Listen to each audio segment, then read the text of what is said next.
In 2008, our generation had the experience that an earlier generation had in 1929.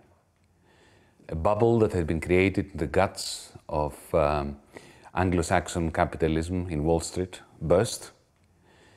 With it, the financial system, which was begetting this bubble, collapsed.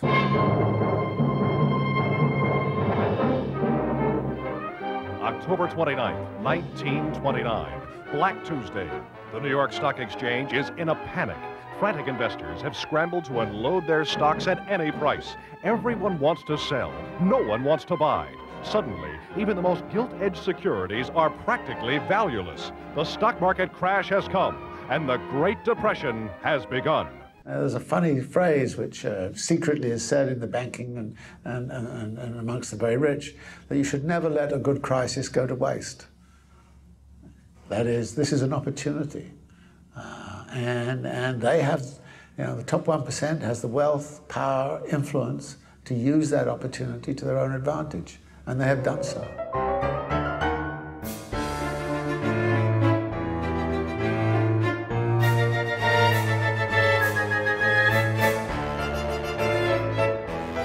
La première religion, c'est l'argent. Voilà. Nous sommes entrés dans une période tout à fait particulière de l'histoire de l'humanité qui est en train de nier tout ce qu'il a été dit sur le plan social, sur le plan humain, sur comment il faut changer la société, etc. Ça est annulé.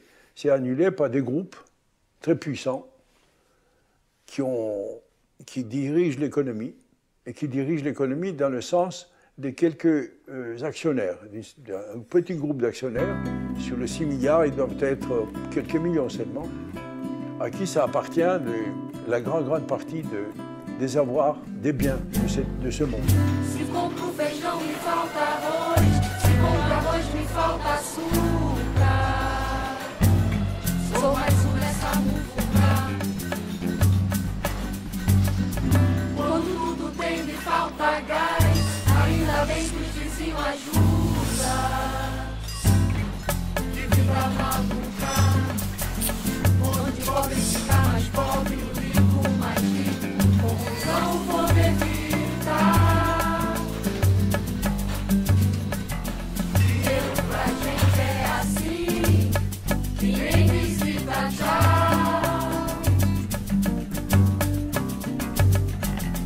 Onde o pobre fica mais pobre, o rico mais rico. Confusão vou evitar.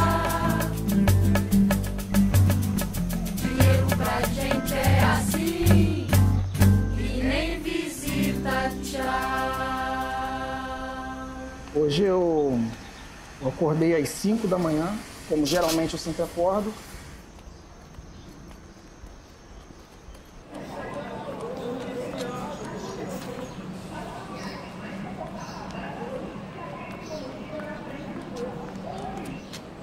Essa é a minha rotina, de segunda a sexta, pegando o trem e chegando na Central do Brasil, pegando o metrô.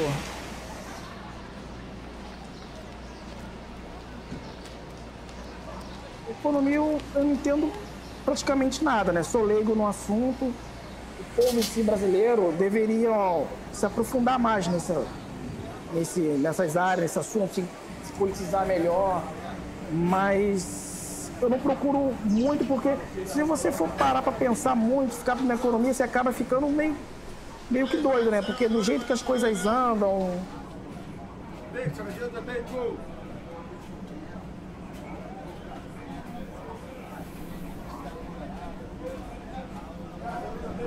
Eu prefiro deixar a vida levar, vamos trabalhando, vamos levando. Não interessa muito essas coisas de crise. É complicado, eu sei que é uma coisa ruim, né, mas que eu não dou muita importância a isso não. Tenho consciência de que eu deveria, mas...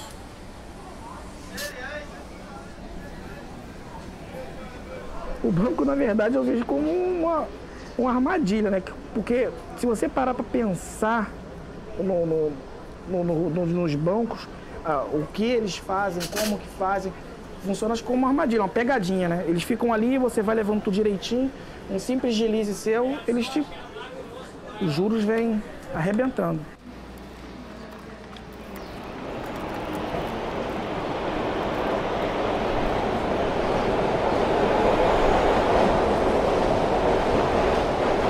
Y eso es un plan ideológico.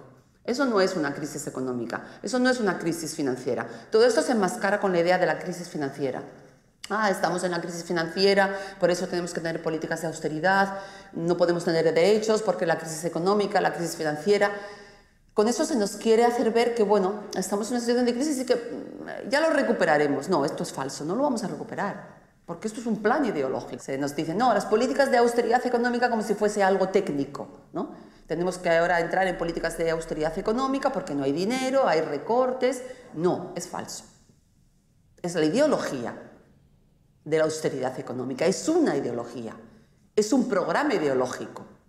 Los recortes sociales, la política de austeridad, es un planteamiento ideológico perfectamente definido, que pretende desmantelar las políticas sociales, que pretende suprimir controles, que permite desregular el trabajo. Dentro desse debate econômico, há aqueles que, no fundo, defendem o caminho, esse primeiro caminho, o caminho da austeridade por meio dos cortes de gastos de serviços, porque, no fundo, não querem um estado de bem-estar social, não querem um estado que limite o sistema capitalista. A sociedade quer saúde pública, a sociedade quer educação pública, está muito claro, né?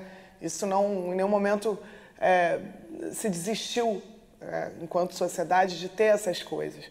Mas, no fundo, o que você faz é falar assim, olha, não, mas não dá, você não pode querer isso, porque, olha, tem aqui uma ciência, economia, que está dizendo que a única alternativa para a gente resolver essa crise econômica é conter os gastos, reduzir o tamanho do Estado. Se não fizer isso, a gente vai explodir a dívida pública, vai colapsar, etc. De alguma forma, você convence a população de que tem que se sacrificar em nome desse bom comportamento, né? Essa ideia da austeridade como se você se comportar bem, você vai ver que todo mundo ganha no final. E isso vai limitando a própria democracia e vai criando também esses monstros que a gente está vendo agora, que surgem do desespero um pouco de uma população que vê que o sistema não está mais atendendo as suas demandas e os seus interesses e que quer outras soluções, que não acredita mais nesse establishment, que não acredita mais nesse tipo de discurso, que percebe que ele não beneficia a todo mundo de forma igual, né?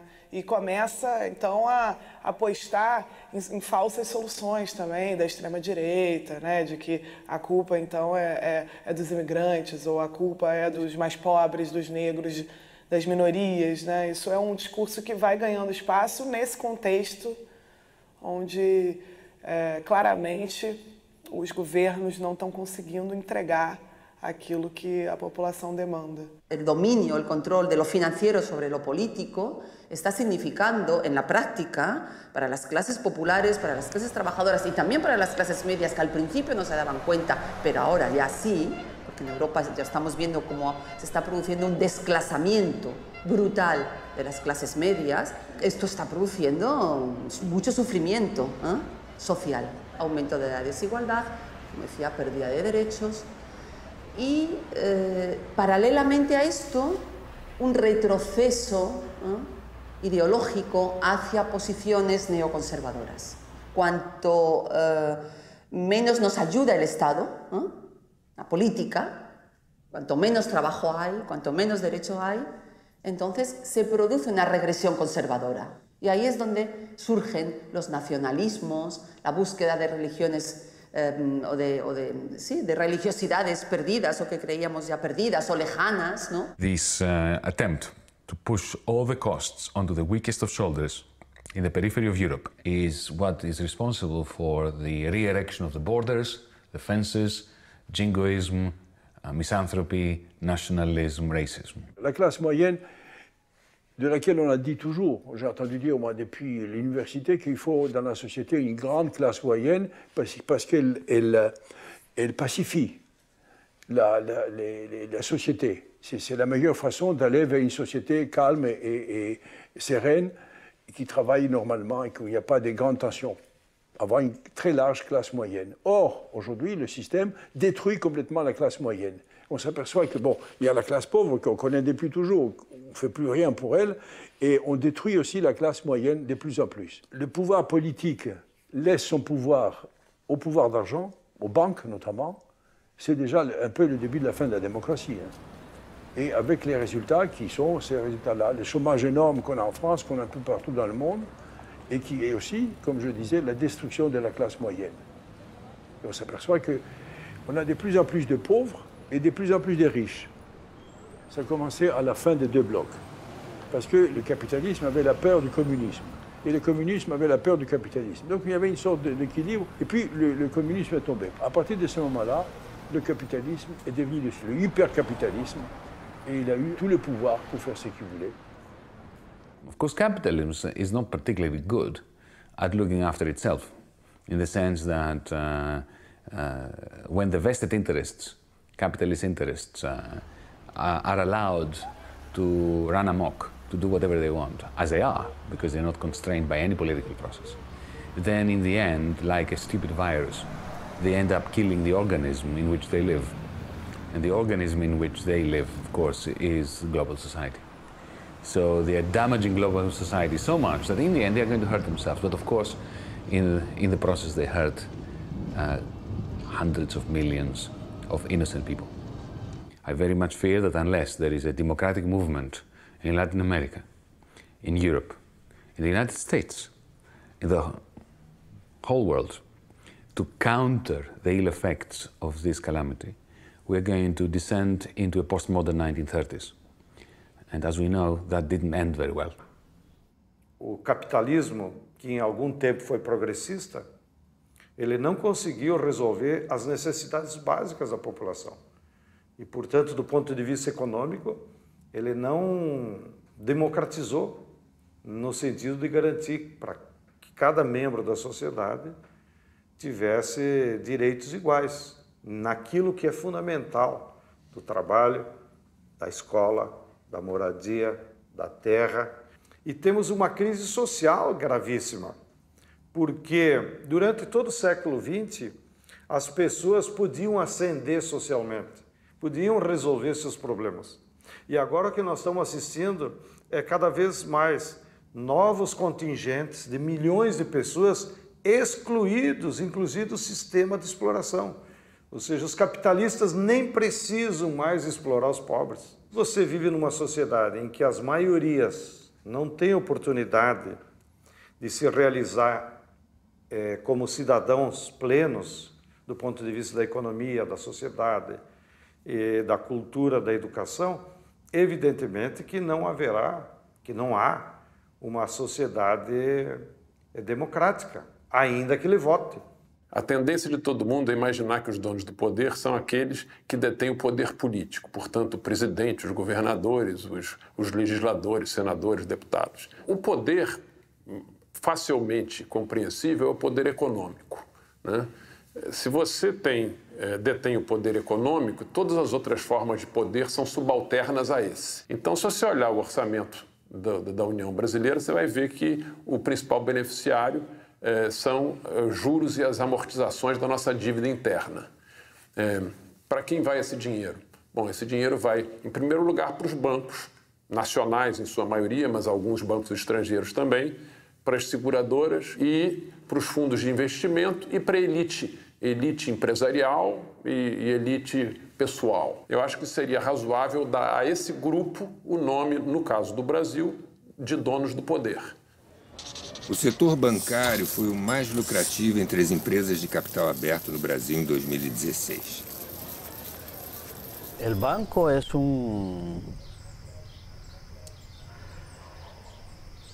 lugar de ladrones, ¿no? Es un espacio donde la gente piensa cómo puede ser cada vez más rico, ¿no?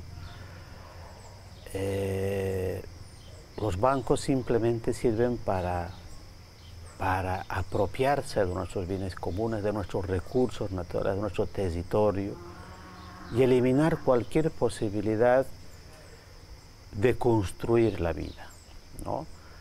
el banco es solamente un lugar para fabricar dinero y introducir a nuestros pueblos esa cadena criminal de consumismo en el norte y de miseria en el sur. Das 20 empresas que mais lucraram no Brasil em 2016, 6 são bancos. Itaú Unibanco e Bradesco ocupam as 2 primeiras posições. Entre os maiores prejuízos de 2016, não há nenhum banco.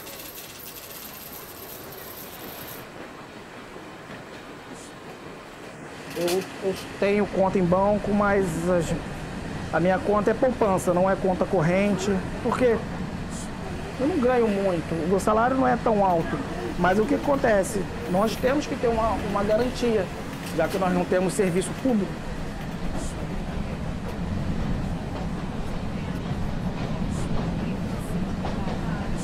Cheque eu não tenho, eu tenho cartão de crédito. Eu nunca pensei em investir, não. Eu procuro mais deixar esse dinheiro como uma garantia, né? Porque nós que temos filhos pequenos, a gente precisa ter uma reserva guardada. Então eu prefiro deixar assim, até porque eu não entendo esse negócio de investimento.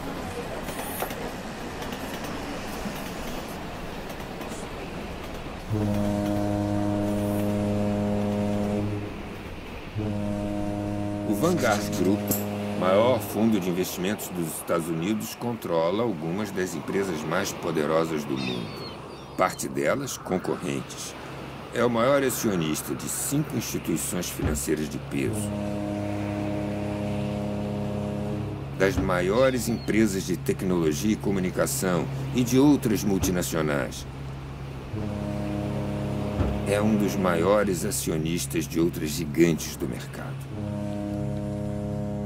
El concepto de corporación, que es un concepto muy amplio y que incluye corporaciones que pueden ser lo de Bill Gates, a la de las farmacéuticas, a la Novartis. Estas corporaciones ya tienen presupuestos que son más grandes que el presupuesto del Estado. Y la presión que estas corporaciones ejercen en gobiernos es de hecho un gobierno sombra que siempre está allá. Si uno ve cuántas son las lobbies de las multinacionales en Bruselas, para dar la idea solamente eso, es un ejército. Son más de 70.000 personas que viven solamente para garantizar el seguimiento de leyes en las comisiones, en todos, de manera que el gobierno, al final, directamente o indiretamente, responde antes de todos a corporações. Quando eu digo que no Brasil os donos do poder estão representados por essa dívida interna de 3 trilhões, é porque, para mim, parece razoável imaginar que quem fica com praticamente a metade de tudo que é arrecadado em impostos tem uma fatia muito relevante e muito importante do poder. Nos Estados Unidos não existe ninguém com 50% ou perto disso, mas existe um grupo que é quem tem a maior fatia do orçamento. E sobretudo, se você pensar na parte livre do orçamento, que é aquela que eles chamam de discricionária, que é a parte que você pode alocar aqui, ali ou lá, porque as outras partes são todas já engessadas por lei. Então, o grupo que leva mais da metade dessas verbas discricionárias nos Estados Unidos é a indústria bélica. Esse interesse não é o interesse da população americana, da mesma forma que o interesse da população brasileira não é ver esses grupos grandes econômicos, financeiros, receberem metade de tudo que nós pagamos de impostos.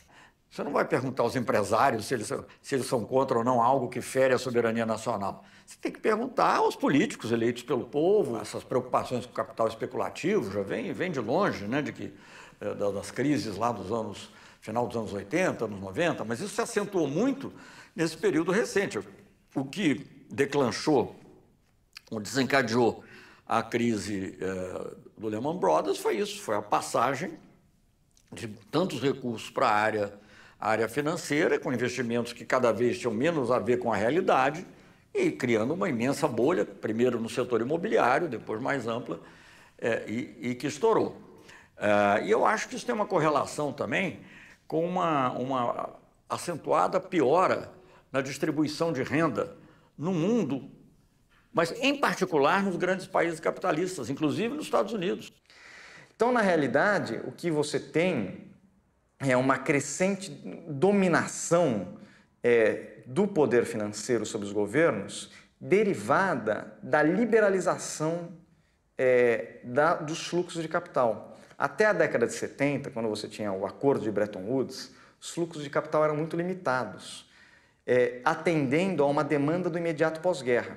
No imediato pós-guerra, havia uma clara leitura de que a crise dos anos 30 havia sido derivada de uma liberalidade excessiva com a especulação financeira e que, portanto, você teria que regular aquilo ali. Você regulou e teve o chamado 30 anos gloriosos do capitalismo, com muito crescimento, distribuição de renda, industrialização e a criação das sociedades de classe média, como era o caso dos Estados Unidos. Era, não é mais.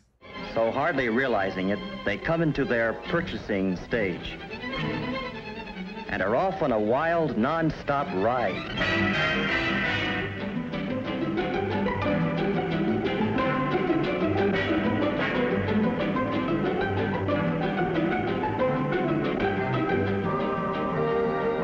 It's a happy-go-spending world.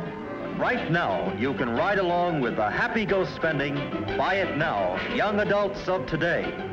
Ride with the young adults who are buying 70% of all homes sold. A partir dos anos 70, com a perda de dinamismo e aí tem vários motivos para a perda de dinamismo desse arranjo, você parte para a liberalização financeira.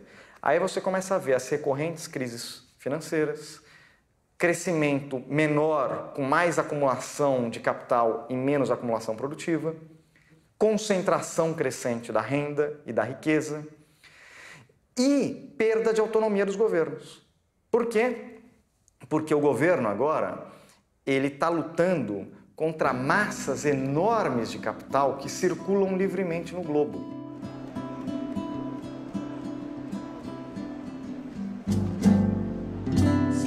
Feijão me falta arroz, se compro arroz me falta açúcar. Sou mais um nessa muvuca. Quando tudo tem me falta gás, ainda bem que os vizinhos ajudam. Que vida maluca, onde o pobre fica mais pobre, o rico mais rico, confusão o povo evita.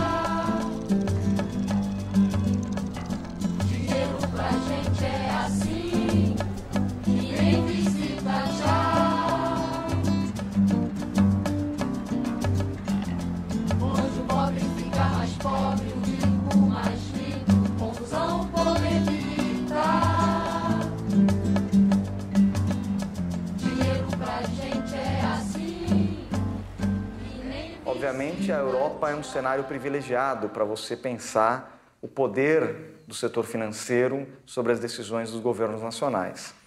Dá um caso emblemático disso. Quando Syriza ganha na Grécia, tem uma reunião entre o Varoufakis, que era então ministro das Finanças grego, com o ministro das Finanças alemão. E o Varoufakis vem falar, olha, eu vou querer renegociar os termos do endividamento, porque a gente não tem como, na verdade, dar conta desses termos atuais, a gente quer renegociar isso aqui. E o ministro alemão fala, não há possibilidade, o governo anterior já assinou, tá decidido, vai ser assim.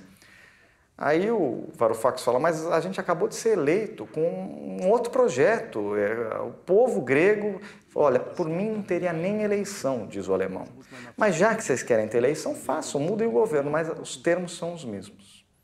Na verdade, você tira das populações, né, o direito de definir as rotas e os caminhos do seu país, porque os caminhos do seu país estão necessariamente definidos a priori pelas relações econômicas de poder que são, digamos assim, centralmente de interesse da esfera financeira. When I was in the Eurogroup, the first Eurogroup I went to, I was told in no uncertain terms that democracy cannot be allowed to change economic policy. So what's democracy then? For decades now, there's been a political process in progress in the heart of Europe. It is a process of depoliticizing political decisions. What happens when you depoliticize political decisions? For instance, the decision about, since we're in Greece now, what the budget surplus should be of the country, what the tax rate should be. Now, this is a purely political decision. It's an economic decision, but it's also a political decision. Yeah? So if you decide, for instance, to tax the rich more than the poor, that's a political decision. It's not something that you can decide by means of a mathematical model.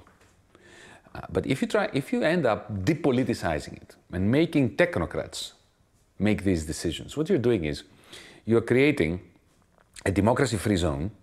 So you have a political process which claims to be apolitical and therefore ends up being anti-democratic. And when you have an anti-democratic political process making political decisions, you end up with really bad decisions and bad economics.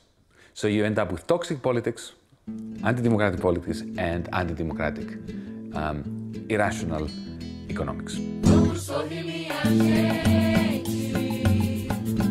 Aproveita que está contente. E através de gente careca e doente. E contigo tem é só achar. Assim o povo se diverte. Domingo o pagode enche. A comida está de sobra, mas que não se enche. E amanhã tenho que trabalhar.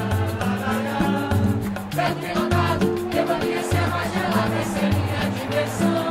Gasto tudo que ganho, depois eu reclamo do meu ganha-pão.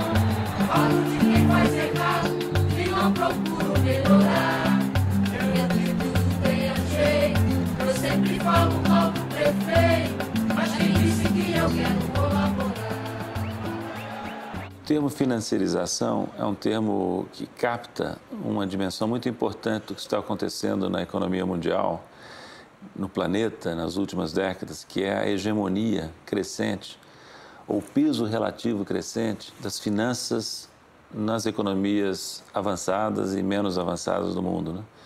Então, a participação do setor financeiro no PIB, nos lucros, né? A influência das instituições financeiras, das grandes corporações financeiras nos processos econômicos e políticos cresceu tanto que alguns economistas passaram a usar esse termo financeirização como uma forma de resumir esse fenômeno amplo e complexo, né? E não tem dúvida que é um elemento central do desenvolvimento do capitalismo nos últimos 30 anos, desde a década de 80 pelo menos, né? O que é uma mudança estrutural nos processos econômicos, né? Eles estão cada vez menos físicos e mais virtuais. E a chamada financiarização é uma parte disso. Você está lidando com muitas pessoas tolas no mercado. É como um grande cassino e todos os outros estão bêbados. Warren Buffett, mega investidor, terceiro homem mais rico do mundo, 1974. El capitalismo, el sistema capitalista, dejó de ser un sistema productivo, un capitalismo productivo, para ser un capitalismo especulativo. Es esto que se ha denominado el capitalismo de casino, ¿no? Del casino, de la apuesta, de la especulación, de hacer dinero fácil, de hacer dinero partiendo solo del dinero. Esto tiene que ver con la pérdida de la centralidad del trabajo en la estructuración de la sociedad. Entre 2010 e 2015, a riqueza da metade mais pobre do mundo diminuiu 38%. A fortuna dos 62 mais ricos aumentou 45%.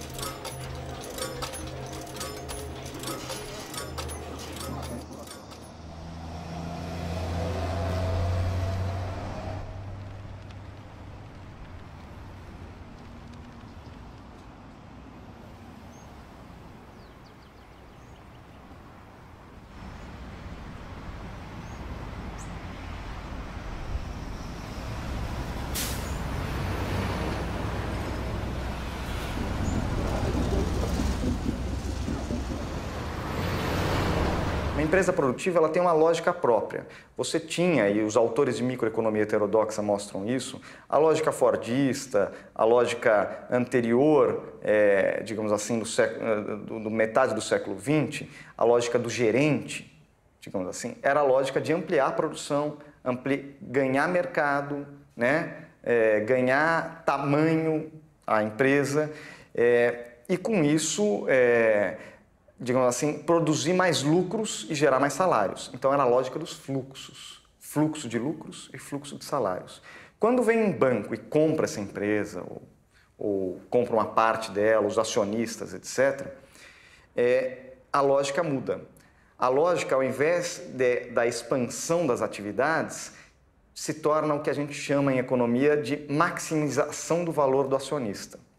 E a maximização do valor do acionista significa produzir mais resultados, não para a empresa crescer, mas para valorizar as ações dessa empresa.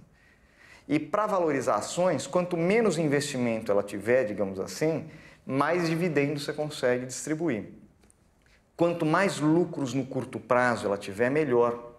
Porque o objetivo da empresa deixa de ser a própria atividade e passa a ser a valorização do seu estoque de capital financeiro. A hegemonia das finanças, ela muda a lógica da empresa produtiva, mas, obviamente, ela não pode abolir a empresa produtiva, ela não pode prescindir da empresa produtiva, porque a empresa produtiva é o que produz os bens e equipamentos necessários para a reprodução da vida material.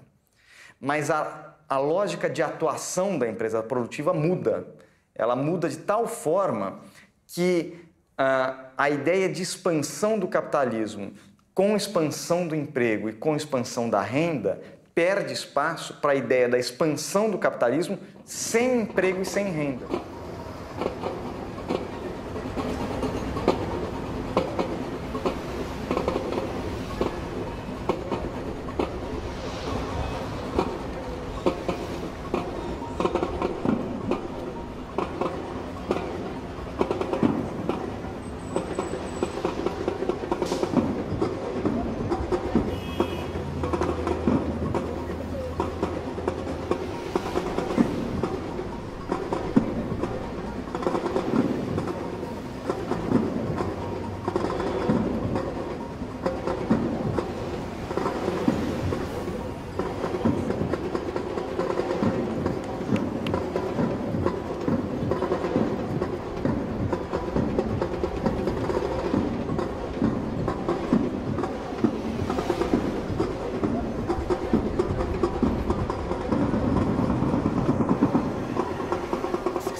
Apenas 28% da atividade bancária são usados da economia real. 51% dos lucros das empresas norte-americanas de capital aberto são usados na recompra de ações da própria empresa para aumentar o seu valor. 35% dos lucros são distribuídos para os acionistas em dividendos. Só 14% são investidos. O sistema financeiro, por sua vez, o que vai fazer com esse dinheiro? Se ele investisse, né, o que se faz de investimento mesmo, devolver o dinheiro à produção, tudo bem. Não só não investe, ele faz reaplicações financeiras. Investimento é diferente de aplicação, certo? Aplicação financeira, você move papéis, né? Você pode mover imensos papéis e não vai ter um par de sapato a mais no país, né? Você não tem produção.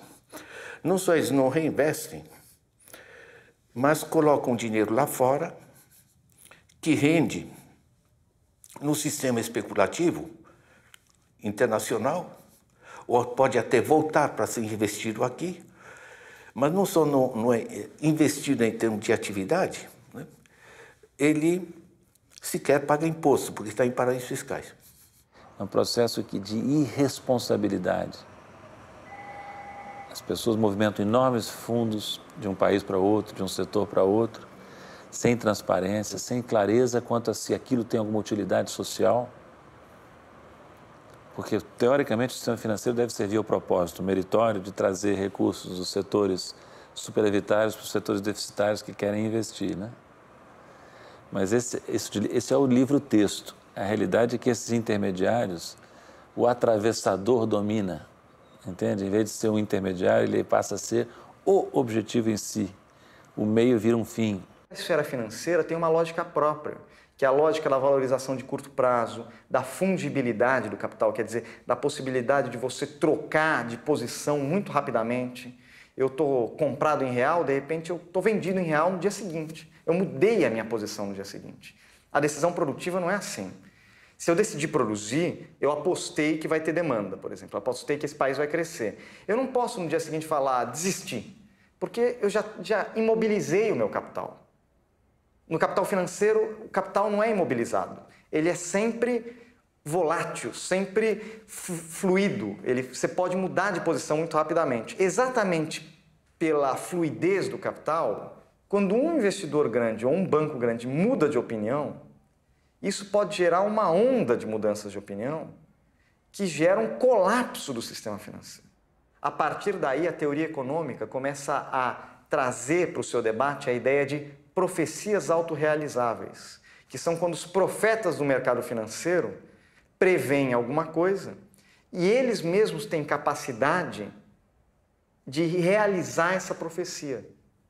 Não é que eles preveem porque vai acontecer, preveem porque eles querem que vá acontecer. E acontece porque eles querem que vá acontecer. O capital financeiro tem uma lógica de suicida, homicida, se tu quiseres. O jovem que está na frente do computador, que é uma pessoa simpática, que até dá para as obras da igreja, leva os filhos aos melhores cuidados, é até solidário, contribui para o clube de futebol, para os grupos de caridade. Quando se senta ao computador é um assassino. Ele pode levar um país à bancarrota de um dia para o outro. Foi o que aconteceu com a Grécia. Se ele vê que realmente há uma possibilidade de não cumprimento das obrigações do Estado dito soberano, da dívida soberana, ele joga e arrisca no sentido de que a bancarrota, a falência do país vai ocorrer. E o seu próprio ato produz a falência. É o que nós chamamos os self-fulfilling prophecies, isto é, as profecias autorrealizadas. Portanto, é um assassino. Portanto, este é o capital financeiro que nós temos na mão. O potencial de destruição que existe nos movimentos financeiros internacionais e nacionais é muito grande. Um banco grande em crise pode desestabilizar o orçamento de um país.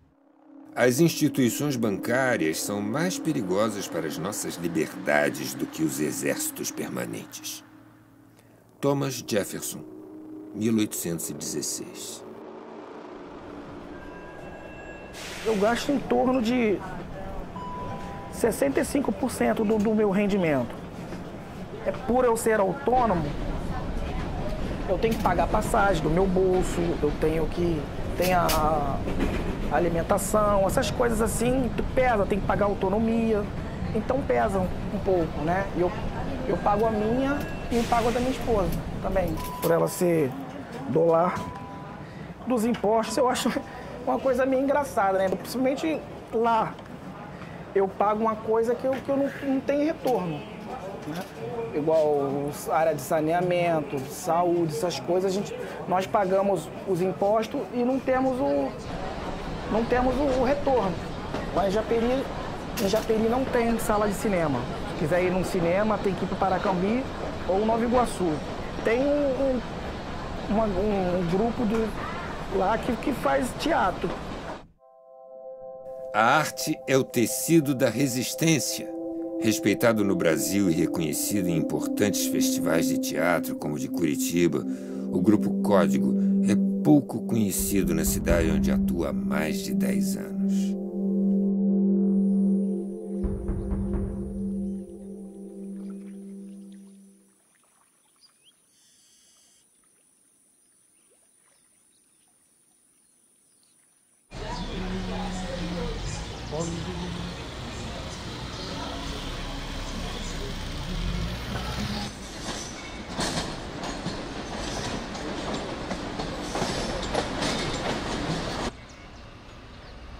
Se reúne final de semana e feriado, né, que são os dias que a gente está livre, né, para poder atuar, né, na área que a gente gosta, no local que a gente gosta e poder tentar, através dessa troca, né, do teatro, de temas, de assuntos sociais, né? Saber como e de que forma a gente coloca isso no palco para poder provocar e fomentar discursos, opiniões e ver possibilidades de alguma coisa. A gente se reúne através disso, né? Muito trabalho fora e quando a gente não está trabalhando, a gente está trabalhando aqui. A gente muitas vezes tira do nosso bolso, como membro da companhia, como membro do grupo Código, para poder acertar as dívidas que o próprio grupo tem. A gente não consegue investir, a gente não está conseguindo nem pagar o aluguel do espaço. A gente está devendo 1 ano e 2 meses, indo para o 1 ano e 2 meses agora. Então, Japeri, muitas pessoas falam que é uma cidade dormitório mesmo. E aí a gente tem um problema que a galera trabalha de segunda a sexta ou segunda a sábado. Chega em casa cansado e aí domingo não tem um tempo de se reunir nem, por exemplo, com a associação de moradores. Eles querem descansar, porque no outro dia eles voltam para a labuta, voltam para o trabalho. Estamos vivendo uma verdadeira guerra dos lugares. O que é essa guerra dos lugares? Ela é basicamente o conflito, a tensão entre, de um lado, o uso do espaço e a forma da apropriação do espaço dominada, hegemonizada pelo potencial de rentabilidade financeira desse espaço, versus todas as outras formas de ocupação do espaço, todas as outras formas de vínculo entre os indivíduos e o território. Inclua aí as favelas, inclua ali as periferias, inclua aí as ocupações culturais, as ocupações provisórias e semipermanentes. Elas estabelecem com o território uma lógica que não é exatamente a lógica da propriedade privada individual. A mercantilização da casa é uma das áreas onde o setor empresarial da produção de bens pode, então, crescer e ofertar, e, mais recentemente, a moradia como um elemento essencial num circuito financeiro que utiliza um capital financeiro excedente global acumulado nas corporações e nos indivíduos, que fica permanentemente procurando aonde ele pode ser investido para poder ganhar juros, para poder ser remunerado, para crescer mais, para procurar onde ele pode entrar, para poder ser remunerado, para crescer mais, e assim crescer cada vez mais, sem nenhum vínculo, nenhum zero com as necessidades das pessoas, das comunidades.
As nossas cidades se tornaram verdadeiras máquinas de produzir sem teto, né?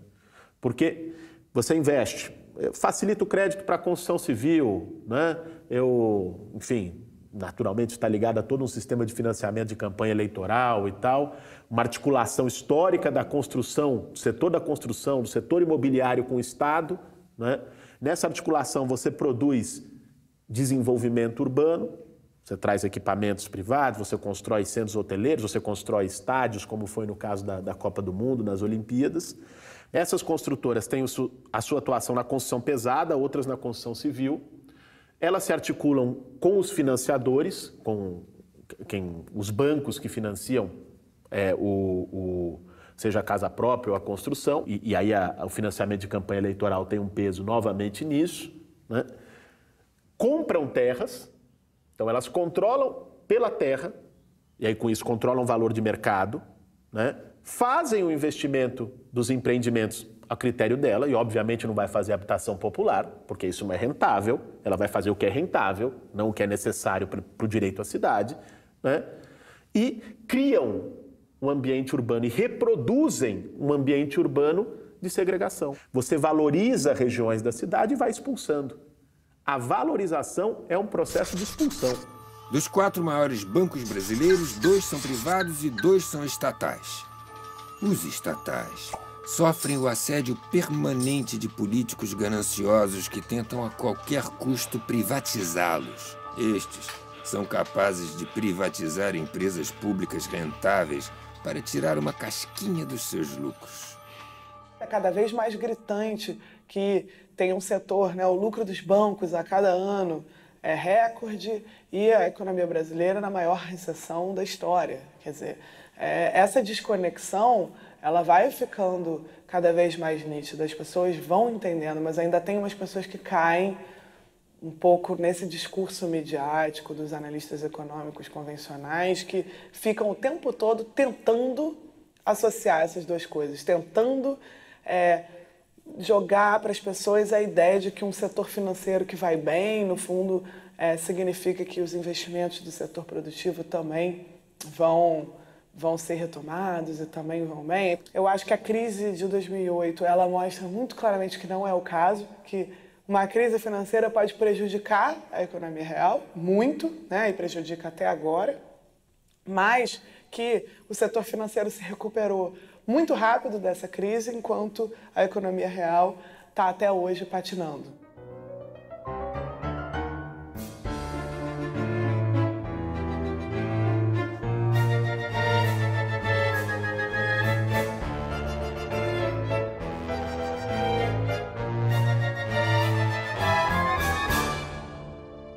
É impressionante, viu, verificar que houve uma crise profunda em 2008, 2009, 2010, no centro do sistema financeiro internacional, Estados Unidos e Europa.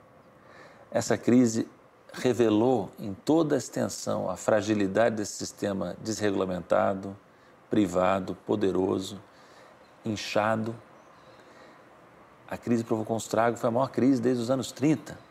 E, no entanto, ela deixou poucas marcas na estrutura de organização do sistema financeiro e nas suas relações com o poder público. Ao proteger as grandes corporações responsáveis pela crise, eles não chegaram a corrigir a crise, não corrigiram as origens da crise, as debilidades estruturais do sistema, não colocaram o dedo na ferida. Se continua a ver o problema, entende? Então isso mostra a resiliência do poder financeiro ou da financiarização, porque ela passa por crises dramáticas e sobrevive e volta. Os responsáveis por esse processo, que preço pagaram? Pouquíssimos foram presos ou responsabilizados pelo estrago que fizeram, talvez porque estivessem dentro da lei. O problema estava na lei, o problema era mais fundo, entende? A dívida pública brasileira aumentou 11,42% em 2016, chegando a 3,11 trilhões. Há 10 anos, era menos da metade.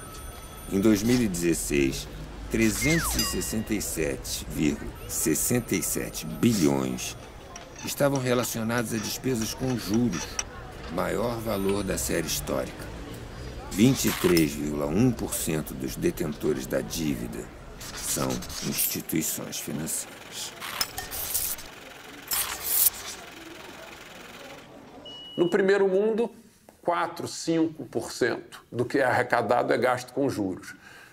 Em países mais parecidos como os nossos, o México e tal, vai para 8, 9%. Mas ninguém paga mais do que 15% do que arrecada, a não ser pontualmente em um ano por causa de uma guerra civil ou qualquer coisa.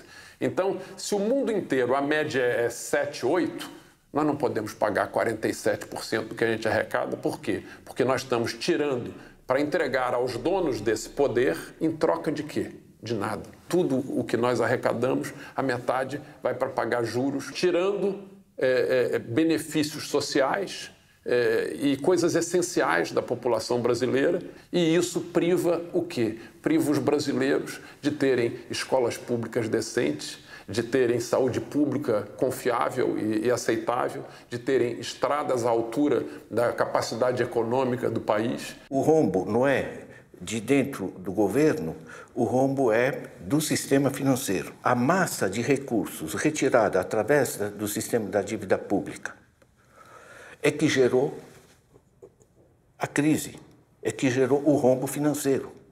Não é porque se investiu demais na educação, ou no Bolsa Família, ou no aumento de salários, coisa do gênero. É pelo fato de se retirar o dinheiro da economia real, produtiva, e ter transferido esse dinheiro para intermediários financeiros que, por sua vez, jogam isso lá fora ou jogam entre os outros produtos especulativos. Mas, basicamente é o seguinte, eu coloco minha poupança no banco. O banco me paga uma merreca. O banco pega essa minha poupança, coloca em títulos do governo, liquidez total, risco zero, e o governo lhe paga 14%. De onde o governo tira esse dinheiro para pagar aos bancos, sobre o meu dinheiro, dos impostos. Quem paga os impostos, professor Ladislau. É uma forma de pegar dinheiro da população através dos impostos e passar para os bancos. Não muito diferente do que se fez com a Espanha, com Portugal, com Grécia, com tantos outros. Espanhóis e portugueses que perderam casas para bancos durante a crise foram às ruas contra a Troika. 800 mil apartamentos foram construídos por ano na Espanha, no auge da bolha. Sem condições de pagar o financiamento, famílias se endividaram. Portugal também entrou em colapso. Em seguida, foi a vez dos gregos.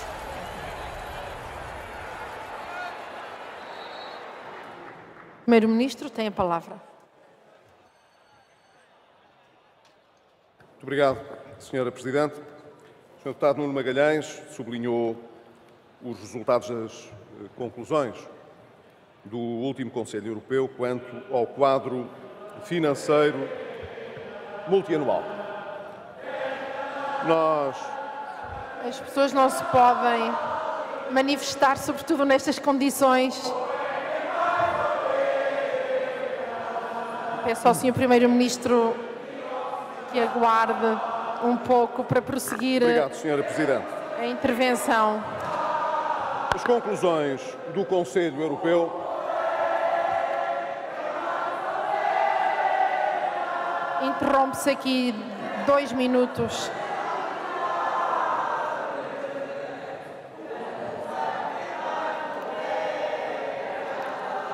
Eu peço às pessoas que se retirem ou que silenciem.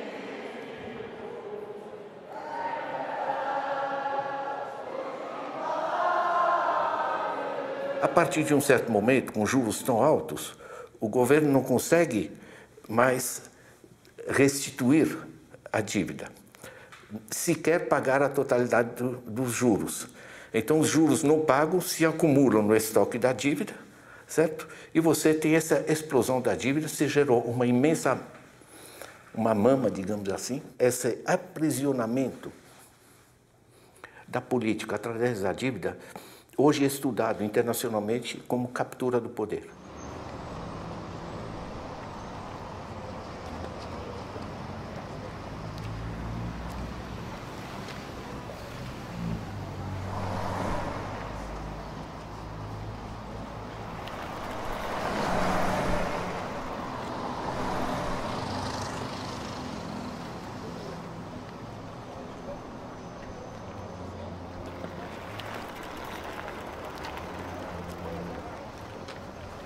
The result of this fragmentation is always that the weaker members of society, the ones who did not create the bubbles and did not benefit from the period of fake growth, are the ones who are being called upon to pay the price for the misdeeds of a whole capitalist financial system that was irrational, and particularly the social class, the top ruling class, the 0.1%, as we say, which was benefiting enormously. And this is what happened in Greece.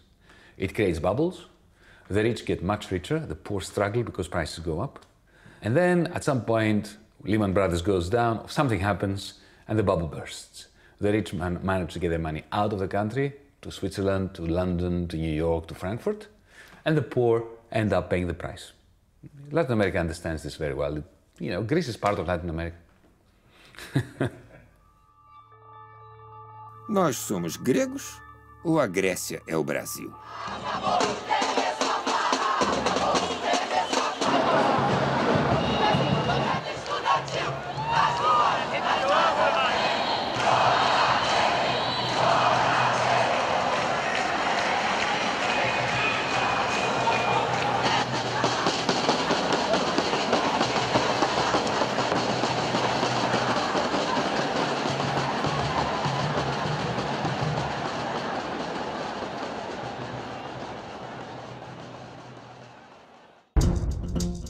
O confronto de poderes entre bancos avassaladores e poderes políticos enfraquecidos parece agora inevitável.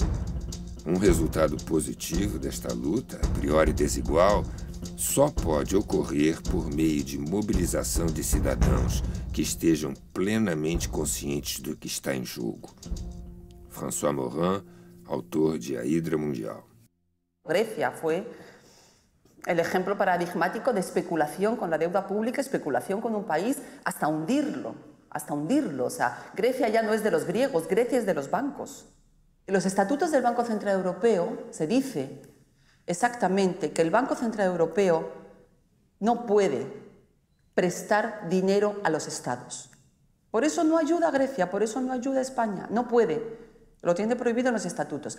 El funcionamiento del Banco Central Europeo es el siguiente: prestar dinero a los bancos a muy bajo interés y los bancos prestan dinero a los estados a muy alto interés. Ahí está la deuda pública. ¿Qué ha ocurrido en la Unión Europea en los últimos 20 años? Que el poder financiero se ha hecho dueño de la Unión Europea. Por este sistema, los bancos se han hecho dueños de la Unión Europea. C'est le rêve des banques depuis toujours, de diriger le monde, d'avoir l'argent et de diriger le monde. Ça, c'est le fait même de la banque. Et peu à peu, la démocratie a perdu le pouvoir de l'économie. Et à partir du moment où on perd le pouvoir de l'économie, ben on perd les pouvoirs de diriger un pays. Pendant que le Goldman Sachs avait les secrets de l'économie grecque pour tricher avec l'Europe, en même temps, ils spéculaient sur la Grèce et ils ont gagné beaucoup d'argent en spéculant sur la Grèce. Voilà. C'est le fait des banques où il n'y a plus de règles. Ils font ce qu'ils veulent. And then the question arose for the European Union, well, what are they going to do? Are they going to rescue the Greeks or are they going to rescue the banks? And the rule is that if there's a conflict between the well-being of the banks and the well-being of the people, you choose to support the banks. The Europeans are supposed to be lending money to Greece, but almost none of it goes to Greece. Most of it goes directly to the banks. In the US case, the assumption was if you bailed out the banks and you filled the banks with money, then the banks would lend. But in fact, the banks are so busy trying to recapitalize themselves, so no money is really being lent out. And money is being circulated between banks, so one bank can support another bank. What does the central bank do? It actually starts to issue more money. It engages in something they like to call quantitative easing, which is basically creating new money out of nothing. And then the new money is created out of nothing, and you give it to the banks, and you say, well, you've got to do something with it. So the banks actually, what do? They lend it to people to buy in the stock market. And so actually stock prices come back, okay, but the people get nothing. Our most urgent task upon taking office was to shore up the same banks that helped cause this crisis. It was not easy to do. And if there's one thing that has unified Democrats and Republicans, and everybody in between, it's that we all hated the bank bailout. I hated it.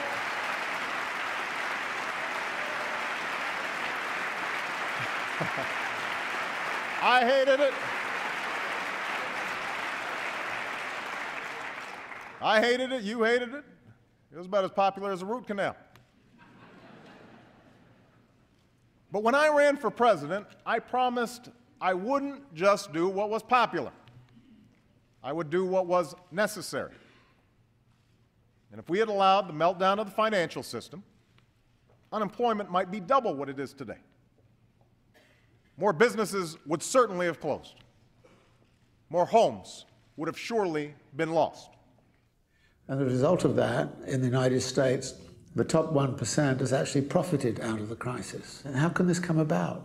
That you would create a whole set of policy institutions and the like, which would actually give money effectively to the top 1% and not give anything whatsoever to the people. How could that really come about? And then, of course, the answer is, who controls the press?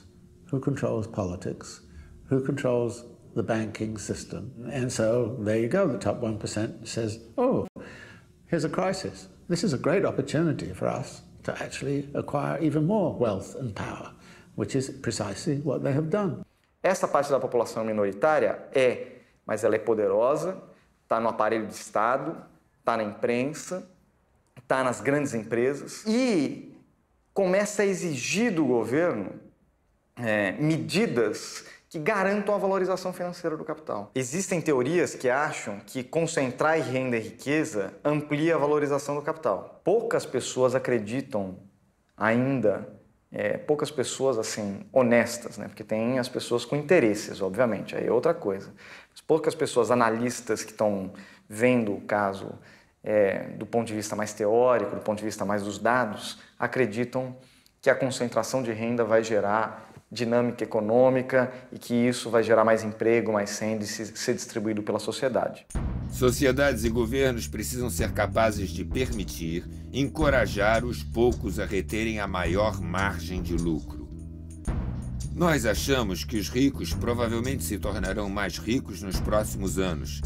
Implicação: gostamos de companhias que vendem para ou servem aos ricos. Bens de luxo, bancos privados, etc.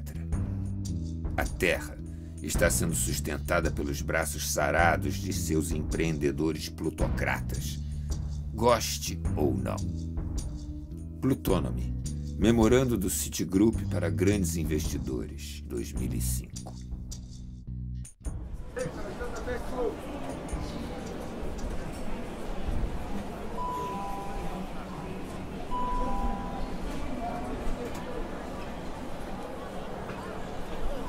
As pessoas que nascem são carentes, que nascem pobres, tem como, mas para você chegar a alcançar o que você tem que ter um amparo de alguém. Tipo assim, no meu caso, eu tive que começar muito cedo a trabalhar cedo, não só eu, mas como a maioria das pessoas tem que começar a trabalhar muito cedo. Se eu tivesse um amparo, se minha mãe tivesse um salário um pouco maior, por exemplo, eu não precisaria ter começado a trabalhar aos 17 anos de idade. Como que eu ia fazer uma faculdade? Por morar longe, tem esse detalhe também, mas tiver um amparo, uma ajuda, se os meus pais estivessem em condições, com certeza daria para fazer alguma coisa, ter estudado.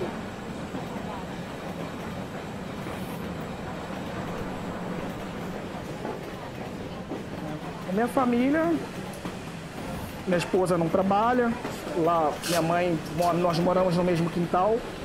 A minha mãe é aposentada, mesmo assim trabalha, é cabeleireira. A minha esposa é do lar, fica em casa, toma conta das crianças, porque como o município não tem infraestrutura, não tem creche, não tem nada, é ela que tem que ficar para tomar conta das crianças.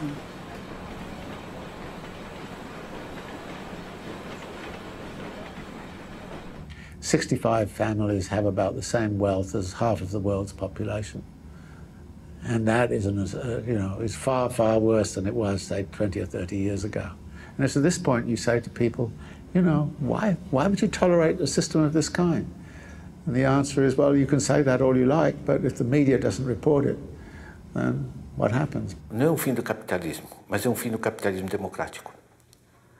Quando você tinha milhões de pequenas empresas competindo entre elas, enfim, o comércio internacional, enfim, havia um certo equilíbrio de dispersão de poderes. Hoje não mais. 737 grupos controlam 80% do sistema mundial. Você não precisa ter nenhuma teoria conspiratória. Isso é gente que se encontra no campo de golfe, né? Vão no Australia Open juntos, tal, enfim, certo? Nisso você tem um núcleo de 147 grupos que controlam 40%. E 75% deles são bancos. Em seguida disso, são os 28 SIFIs, Systemically Important Financial Institutions. São os 28 que têm juntos um capital de cerca de 50 trilhões de dólares, equivalente à totalidade das dívidas públicas dos governos do planeta. O que me espanta é o grau de farsa que você consegue passar nas televisões, nos meios de comunicação.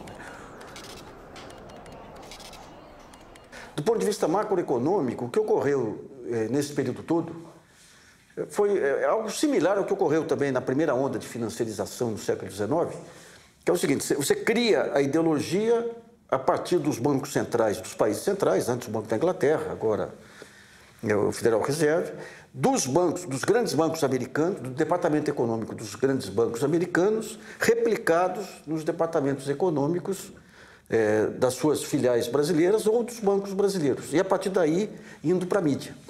Então esse monopólio da opinião financeira da mídia, ela foi central tanto nos Estados Unidos quanto aqui no Brasil para implantar essa ideologia da financiarização. E daí é gozado, porque você acaba fugindo de qualquer princípio científico. A economia pode ter 500 variações teóricas, mas você tem aqueles fundamentos da economia.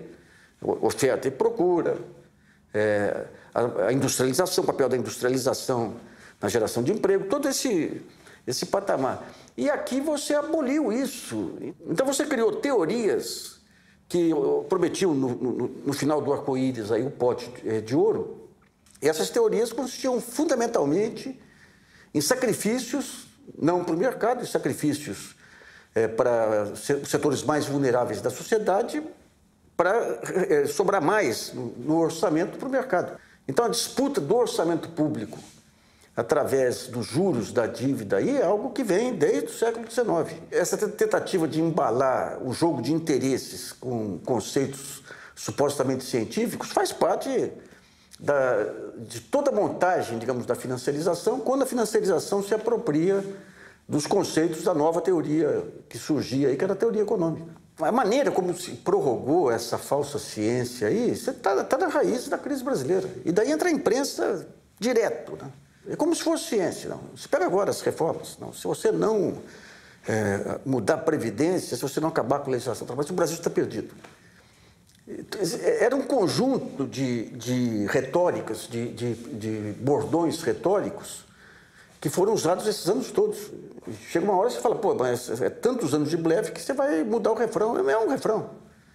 Se você não fizer isso, o Brasil acaba. Daí você tem que fazer sacrifício. Daí você faz sacrifício, corta a verba de educação, saúde. Chega no final do ano, está aquela mesma merda. Por que está a mesma merda? Não, porque o sacrifício foi insuficiente. Então, digamos, esse padrão de convencimento é o mesmo padrão de coluna social. Tal ideia é in, tal ideia é out. O que nós estamos hoje a assistir é uma produção sistemática do medo contra a esperança. Para que as pessoas se resignem, para que pensem que o bem-estar que ainda têm não o merecem. Porque, obviamente, o que é preciso é garantir toda a lucratividade ao capital financeiro. A maneira de resolver estas crises tem sido extremamente dolorosas para o mundo, que são as grandes depressões. Tivemos uma que começou em 2008, com o Lehman Brothers, e o que aconteceu foi que o Estado ainda vinha com alguma força do período anterior e tinha fundos dos contribuintes para salvar os bancos. E ao salvar os bancos, deu-lhes todo o poder para continuarem a regular a crise. Portanto, quem provocou a crise é quem está a tentar resolvê-la. Enquanto isto for assim, tu não vais a lado nenhum.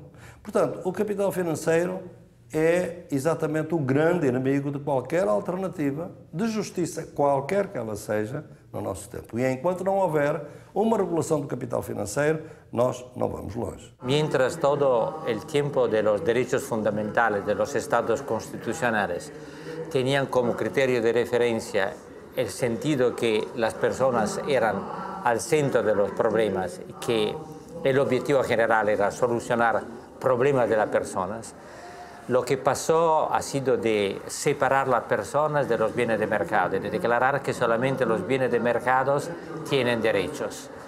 Todo eso se transformó a partir de la transformación también de la economía en financia, en algo que está totalmente fuera del control y fuera de la realidad. De manera que no hay ningún tipo de control externo a un sistema financiero y ahora las constituciones mismas al final parecen aceptar este desafío y este poderío que al final no tiene ninguna justificación, sino la concentración del poder en las manos de muy pocos. Y ahora el problema es cómo garantizar o crear un derecho que sea a medida de los desafíos que se encuentran. Por eso que las categorías del derecho de hoy no sirven para nada para controlar la finanza.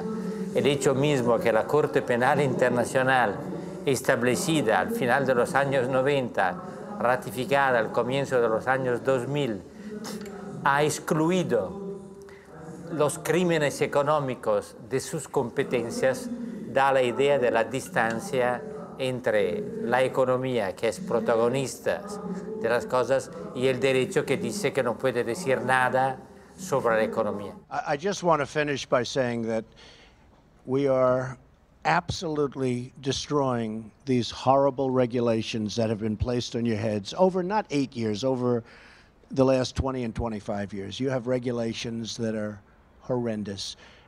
Dodd-Frank is an example of what we're working on, and we're working on it right now. We're going to be coming out with some very strong, not far beyond recommendations. We're going to be doing things that are going to be very good for the banking industry so that the banks can loan money to people that need it.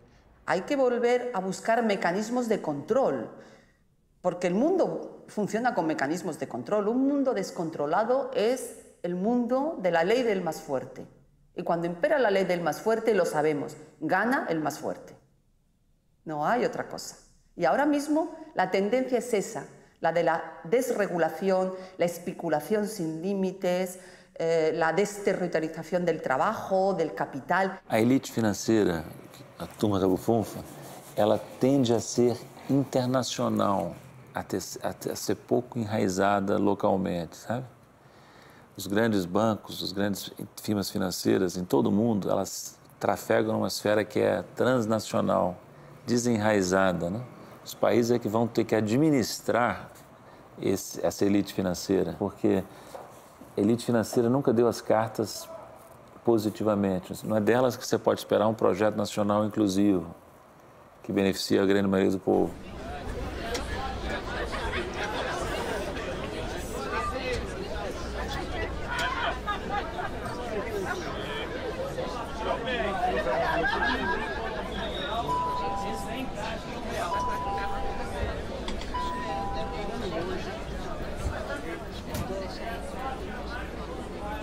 Eu fui nascido e criado lá, né, em Japeri, e eu gosto de lá, apesar de problemas que está tendo agora, da segurança, desse negócio, problema de segurança, mas eu gosto de lá.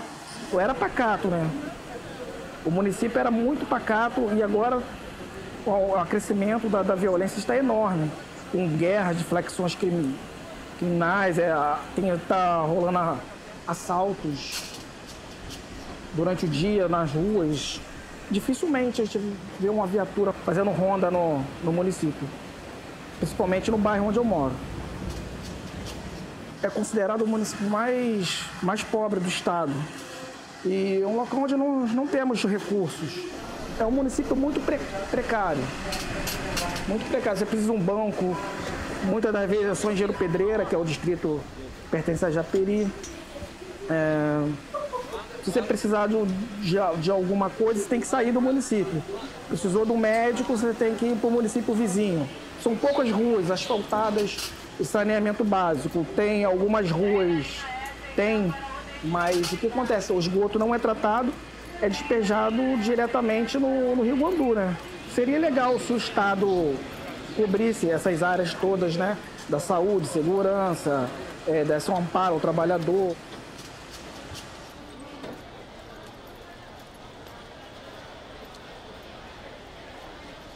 Lá, crescendo lá, a escola nunca foi de boa qualidade, nunca foram de boa qualidade.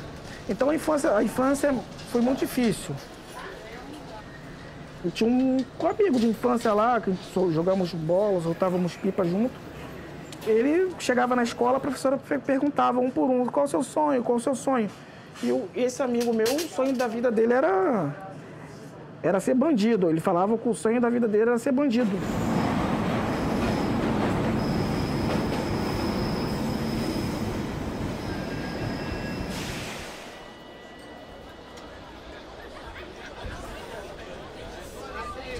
Eu tive muitos amigos lá na rua, éramos quase uns 100 garotos lá. Para se salvaram 10 foram muito. Muitos são, hoje em dia, os que não estão presos, não estão mortos, são viciados em droga. Poucos se livraram, porque não tem expectativa de vida, né? Não tem melhora. Lá você vai ter o que naquele lugar? Não tem muito o que fazer, não tem para onde correr.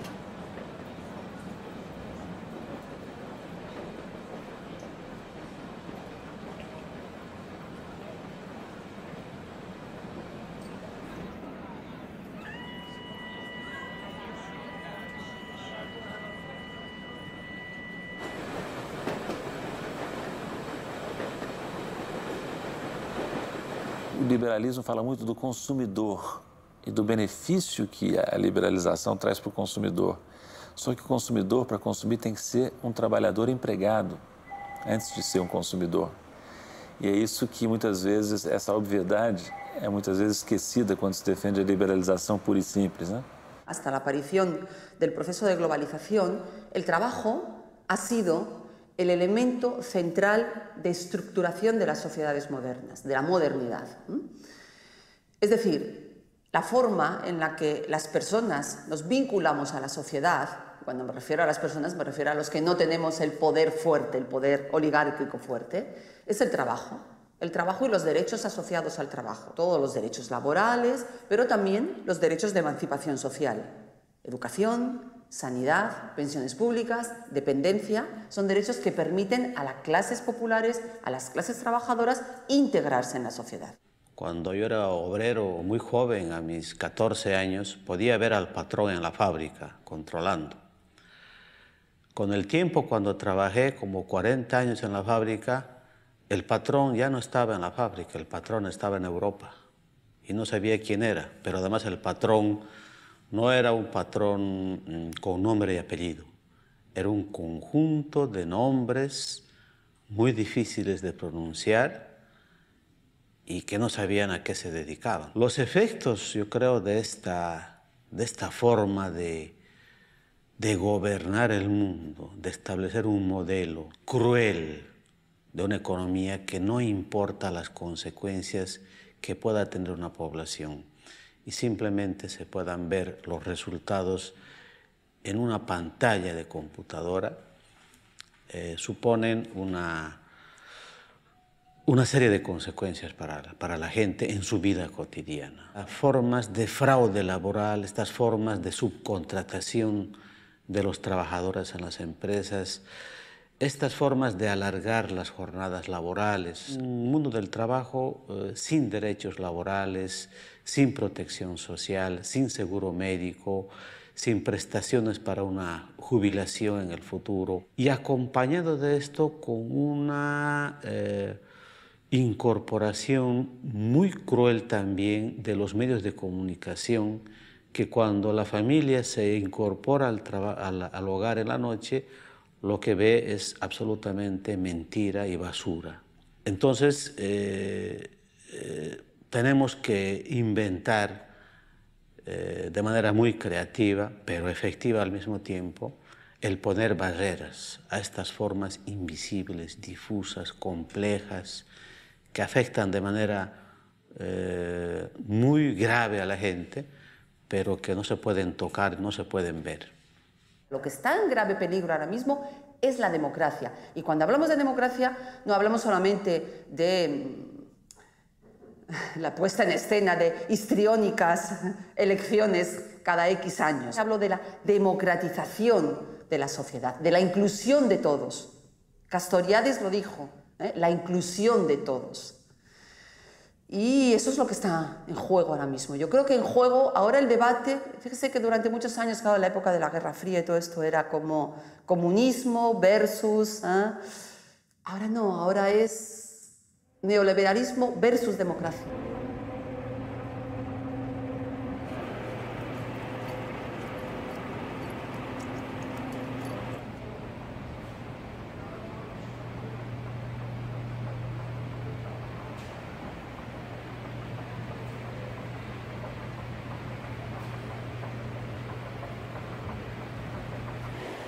Cheguei aqui às 9h20 da manhã.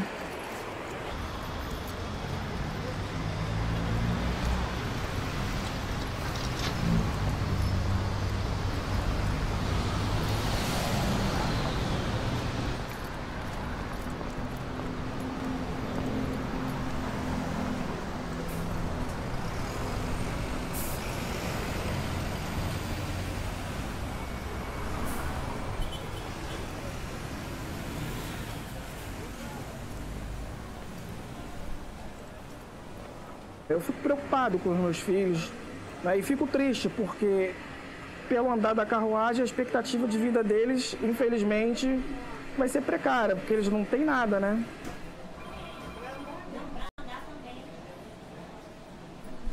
Há uma energia social enorme de descontentamento e de debate sobre os rumos dos países e do mundo.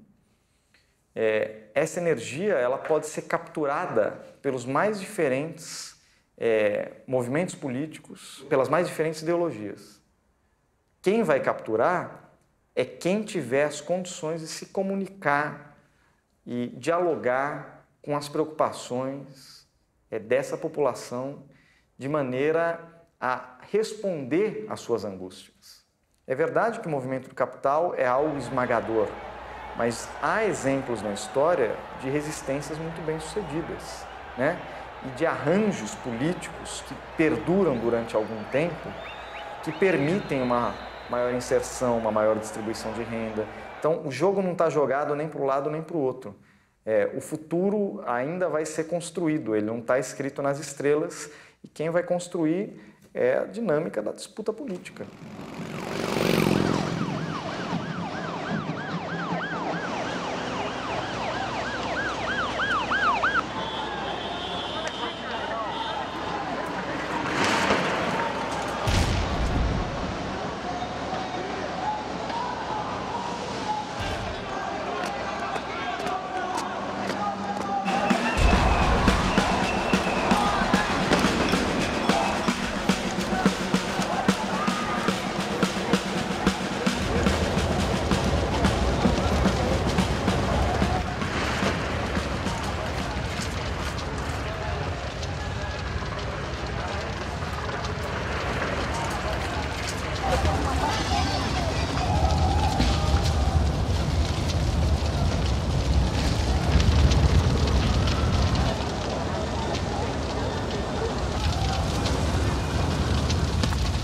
O fato de que há um completo desarranjo desse sistema, ao mesmo tempo que ele pode gerar saídas caóticas, ele também pode abrir espaço para saídas mais humanas, mais solidárias. Pega a Alemanha, né? 60% das poupanças de todos os alemães não estão em bancos, estão em caixas de poupança municipais, onde você tem uma reunião da comunidade que diz, olha, vamos fazer uma pequena empresa, vamos arborizar o parque, vamos fazer isso, vamos fazer aquilo. Estou falando da Alemanha, certo? A Polônia, que segundo o Economist melhor transitou pela crise econômica, certo? A Polônia tem 470 bancos cooperativos. Ou seja, o dinheiro não serve para especulação, serve para decisão de uso de desenvolvimento. No Brasil, nós já temos 114 bancos comunitários de desenvolvimento. Dinheiro na base da sociedade, administrado pela comunidade, rende barbaridade. A França tem um sistema de ONGs de intermediação financeira. Funcionam tão bem porque a comunidade sabe o que precisa e aquilo responde àquilo que precisa. Não são bancos, são organizações da sociedade civil. Algumas delas têm aplicados 800 milhões de euros. Não é brincadeira. O Banco da França constatou que são tão mais produtivos no uso dos recursos que o banco cobre qualquer quebra que haja. Então, por exemplo, eu posso ter dúvidas de eu confiar meu dinheiro numa ONG para fazer políticas sociais, certo? Mas no caso da França, se essa ONG quebra, eu não vou perder minha poupança, o banco repõe. Por quê? Porque é tão produtivo que compensa. É resgatar o controle do nosso próprio dinheiro, gente. Das nossas próprias poupanças, porque a gente pensa, não, a gente tem que batalhar como está sendo usado o dinheiro público, né? Mas o dinheiro que está nos bancos é de quem? Há um inchaço do poder político do sistema financeiro privado. E o Estado tem que se precaver contra isso para não ser manipulado. Se o país pensar, nós temos que apelar para os sentimentos humanos do capital financeiro, não vamos longe, né? Nós temos que ter a realidade, uma noção realista de que o capital financeiro tem que existir, faz parte de qualquer economia moderna, mas ele tem que estar subordinado a um projeto de sociedade, a normas claras e controlado e regulamentado. E as aberturas irrestritas à financiarização, ao movimento internacional de capitais, tão comuns aqui na América Latina, produziram desastres. Então, nós temos um trabalho grande pela frente de recuperação do projeto nacional e desse projeto nacional não fará parte a financiarização irrestrita, no meu entender. Não deve fazer parte, no meu entender. Democracy as a concept of bringing everyone in Europe together on the basis of the concept, the ancient Athenian concept of isigoria, which means to have the right not just to speak, but to be heard, to have the right to have your opinion count in the context of deliberations, independently of whether you are rich or poor, black or white, man or woman, socially successful or unsuccessful. This is the only break that can stop this bandwagon from crashing. It's a very utopian project. But what is the alternative? The alternative is a terrible dystopia. Hay que construir ideología democrática, hay que construir resistencia democrática, hay que construir hegemonía democrática frente a la hegemonía capitalista. Y la hegemonía democrática solo se construye colectivamente, e integrando a todos. Pero si estamos con las exclusiones, estamos en el sálvese quien pueda y yo el primero, ¿no? Não posso deixar de pensar em tantas pessoas, sobretudo nos mais pobres, que muitas vezes se veem completamente abandonados e costumam ser aqueles que pagam o preço mais amargo e dilacerante de algumas soluções fáceis e superficiais para crises que vão muito além da esfera meramente financeira. Papa Francisco, abril de 2017. Notre démocratie passe un très mauvais moment. J'espère que ça ne va pas durer longtemps, parce que la démocratie est à l'intérieur de chaque homme, en tout cas de la grande majorité des hommes, et puis c'est une société, c'est une nécessité pour la société. On ne peut pas vivre dans une société sans démocratie. La résistance dépend à chacun, à l'intérieur de nous. Il va y avoir des résistances et ça va changer sûrement. Moi, je crois beaucoup que l'important dans la vie, c'est la résistance.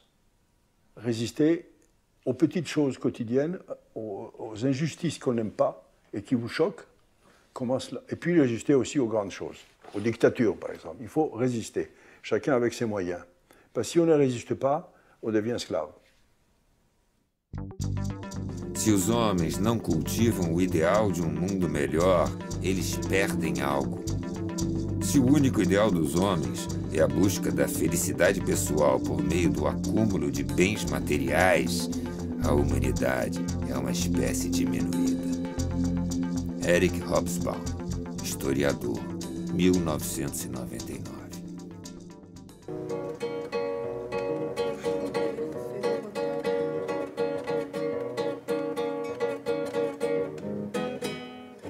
Se compro feijão, me falta arroz. Se compro arroz, me falta açúcar. Sou mais um nessa muvuca. fome, falta gás. Ainda bem que os vizinhos ajudam.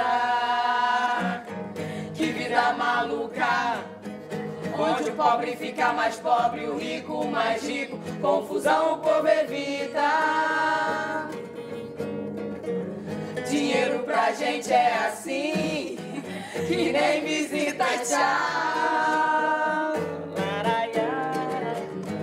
Onde o pobre fica mais pobre, o rico mais rico. Confusão o povo evita. Dinheiro pra gente é assim, que nem visita, tchau. Oh yeah, my baby. Ai, que saudade dele.